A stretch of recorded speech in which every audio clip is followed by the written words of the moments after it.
Now, after the ceremonial welcome at the Great Hall of People, Prime Minister Narendra Modi held bilateral talks with the Chinese Premier Li Keqiang. Several important agreements have been inked between the two countries. India and China signed an agreement on a feasibility study for high-speed railways between Delhi and Nagpur. So there was an agreement on railways, there was an agreement on education exchange program, on mining, on space cooperation, tourism, and India-China think tank. There were 24 agreements in all. Addressing a joint press conference after that, a joint statement that was made by the two premiers, Prime Minister Narendra Modi said that the talks were constructive, candid and friendly.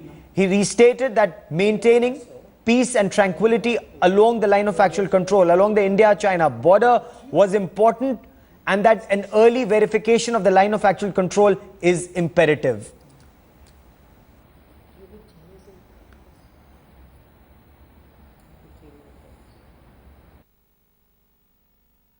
आतंकवाद के खिलाफ जो मुहिम छेड़नी है उसमें पाकिस्तान की positioning, India की positioning, चीन की पोजीशनिंग, तमाम मुद्दों पर इस पर कुछ बातचीत हुई? नहीं, देखिए ऐसा है कि आतंकवाद हमारे लिए तो बहुत बड़ी बात है। उन्होंने भी, उनके नेताओं ने भी कहा कि उनके लिए भी बड़ी चिंता है। तो पर अब डिस्कशंस में बात तो हुई कि अब अगर दोनों के असेसमेंट एक ही पेज पर हैं तो इसको कैसे आगे बढ़ाया जाए। हम लोग जो हैं मिलिट्री लेवल पे एक्सरसाइज करते हैं, काउंटर टेररिज्म एक्सरसाइज करते हैं, पर वो एक माने ऑपरेशनल लेवल है कि स्ट्रेटेजिकली इसको आपस में क्या करना चाहिए, क्या ज़्यादा करना चाहिए, इस बातों पर डिस्कशन थी। The CCIT, you know, the Comprehensive Convention on International Terrorism, that also came up for discussion. Sir, PoK में चीन के इन्वेस्टमेंट को लेकर भारत में बहुत सारे सवाल उठ रहे हैं, क्या इसका कहीं जिक्र हुआ? The issue did come up. Our conversations were candid, constructive and friendly. We covered all issues, including those that trouble smooth development of our relations.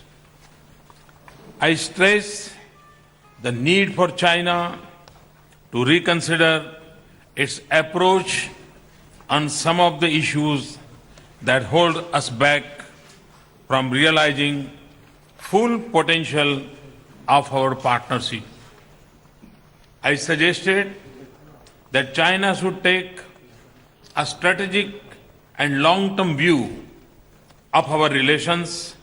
We both reiterated our strong commitment to make all efforts to maintain peace and tranquility in the border region.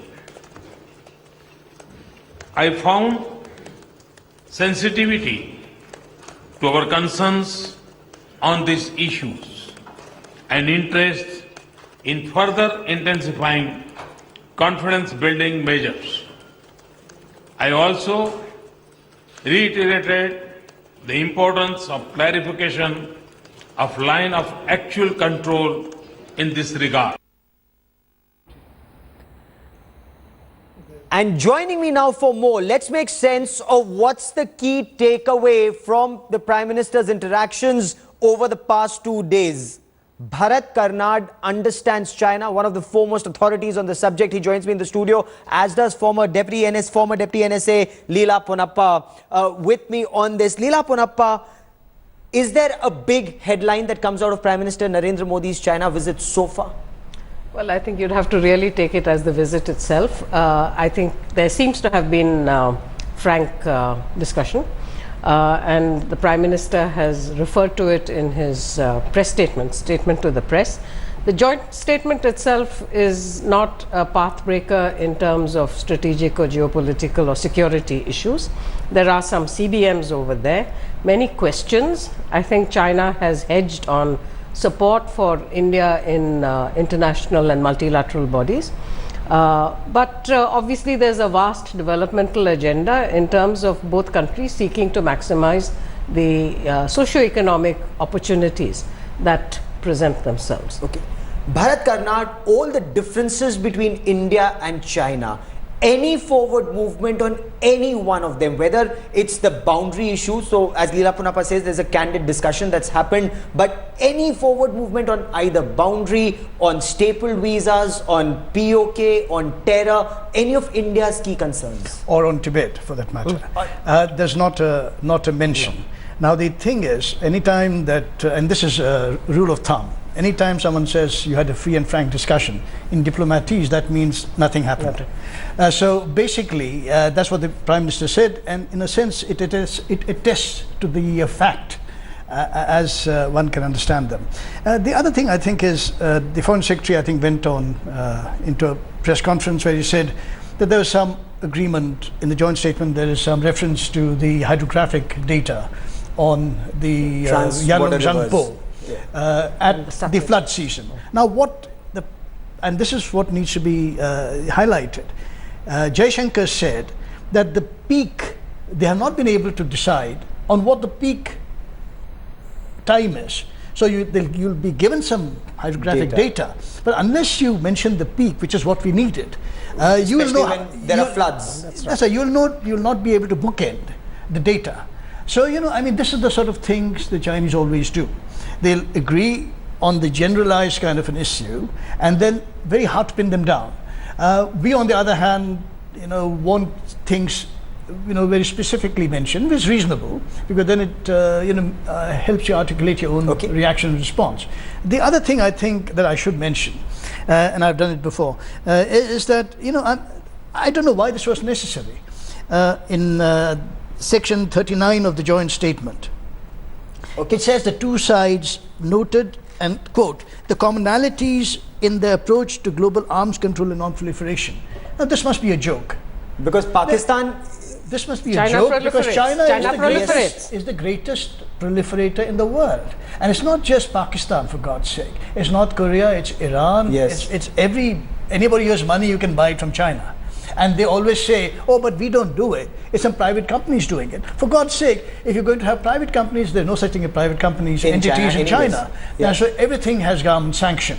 And so are we then saying that we agree on the general arms control non-proliferation? If we do, then we need to begin proliferating ourselves to, in a sense, discomfort the Chinese. Which, of course, we haven't had the guts and the gumption to do. Okay. So, I mean, so why mention it, which is so obviously idiotic? Okay.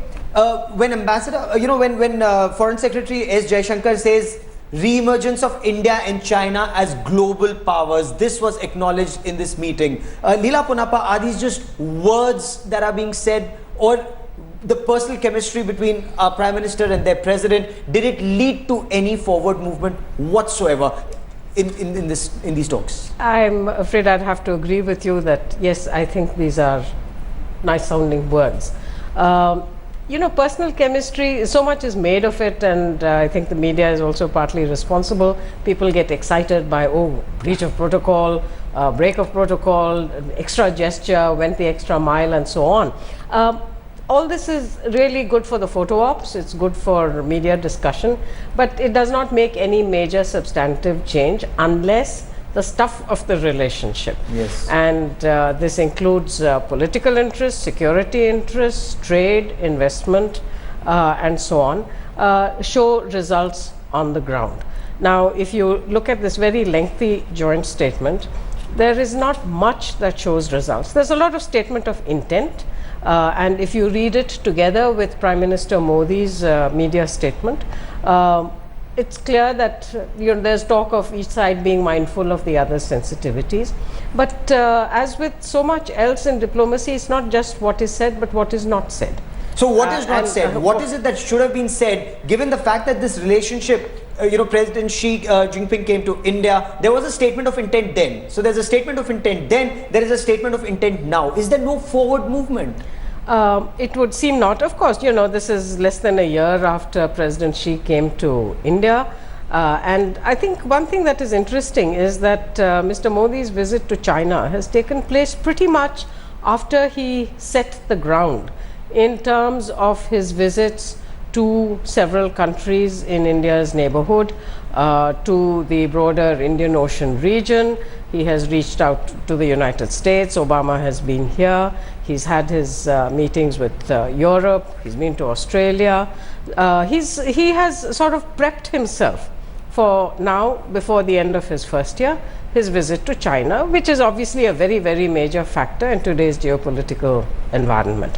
What has come out of it, if one takes a look at this joint statement in its totality, lots of nice photo ops and so on, the potential is obviously huge. But I think the realities continue to be very sobering. Bharat has already referred to the issue of proliferation, and the fact is that China is a proliferator. There's no two ways about it. On India's aspirations, I find the tone condescending, whether it's with regard to the UN Security Council or with regard to the NSG.